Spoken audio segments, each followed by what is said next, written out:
Hello, everybody. Ivor Chester, music therapist, balance coach. Thanks for your time.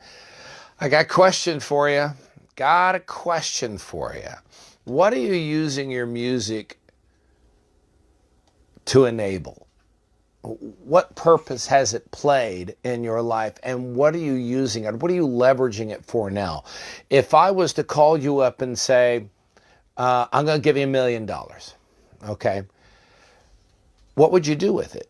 Would you sit on it? Would you pay your bills? Would you tithe for your church? Would you give to certain charity organizations, political agendas, whatever? You would have a list, because I know most people have already made these lists. They see the numbers on the side of the road from the lottery, and what I could do with so many $1 million. Okay. You have to realize that music has that kind of capacity too. Successful people use and leverage their music for certain motivational purposes. Now, gosh, back in the 80s, there was this piece of research that was called the Mozart Effect. And it was badly leveraged to say that everybody who listens to classical music will become smarter and do tests better, when actually it was a very finite study of a very narrow age group of children in a certain setting. So the skills didn't transfer. But they are seeing now that people who apply music and leverage it, you keep hearing me use the word leverage.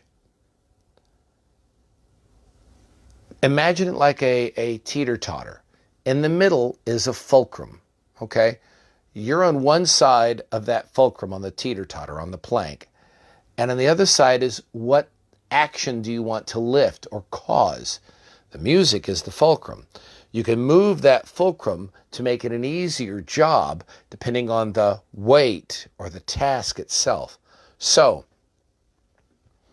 you have to start using your music, leveraging your music in such a way that it helps you get your tasks done. This really isn't news. I get that. Everybody who's ever had to do aerobics or goes out and jogs, they put earbuds in their ear. 30 years ago, 35, 40 years, I guess, by now, we had these things called Walkmans. And a Christian comedian talks about his kids complaining about having to carry a little MP3 player around on their thing. Kid, you have no idea what it was like to carry a Walkman, when he picks up a chair and carries it around. And that's true, especially with the extra battery pack, which I had. Okay, so if you're listening to music, and if you go out and run, walk, jog, exercise, you're doing that. Okay, some of us are a little more sedentary. What are you doing in the morning with it? When you wake up, how does it motivate you? Are you creating these playlists we have been talking about? Do you have a playlist not only of music that you actually own, but music that you can create playlists on YouTube, Spotify, Pandora? All these various apps that are out there are just waiting for you to actually delve in. Now, who's got time? I don't have time. On the other hand, you start using your music in a way that it becomes very productive.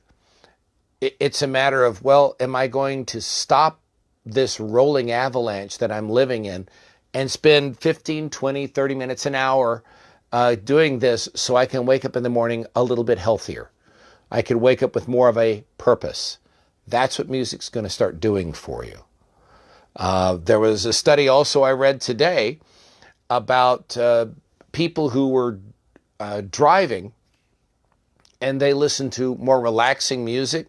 And not just people who live in the city, but people who have to drive maybe some dangerous roads like in the mountains and what have you.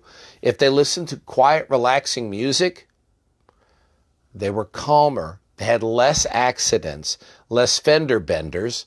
They also were able to transfer from the driving to the home moment. In other words, there wasn't this come in and crash and have a beer and just kind of decongest or decompress from the driving moment and the work moment. The music helped you, here's the word, process. So you have to have this music thing going on. Stay with me. I want you to know, I want you to tell me, how do you leverage your music? Are you using it down here in the comments? Are you using it in such a way that you wake up better? You go to sleep better? That you use it before you have a stressful meeting with your boss? Do you use it when you're making love? Do you use it when you prepare for battle, as far as, if you're in some kind of sports? Whatever it is, and by the way, that's a biblical concept from Dr. Larry Gillum. He talks about music was used, that one of the purposes mentioned in the Bible is for preparing for war as well as making love. So put in the comment section, what do you use your music for? Now, I've asked this question a couple billion different ways. I'm trying to hone it down to where people can put their heads around what it really is. Stop listening to music, just picking it on the radio and just to drive home with.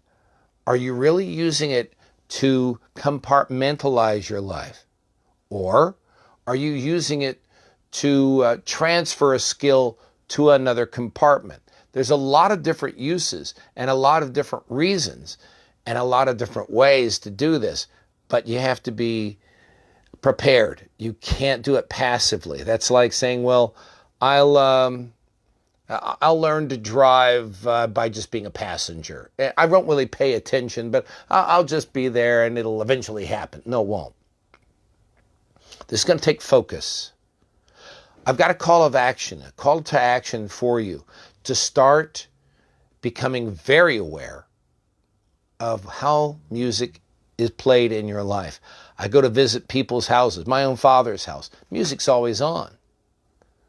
Okay, he puts the music on because it plays, and of course it's his generation's music. That's fine. I speak that generation's music. Do you? Do you speak other people's generation? So put it in the comment section. Give me maybe a couple of reasons why you listened to that or what brought you to it. This is a step process. Let's step through it together. I'm Ivor Chester, music therapist. Really glad to have this time with you. Stick around. We've got quite a road going on a practical application of making music portable, purposeful, and practical. Until then, God bless you. Thank you for your time. Goodbye.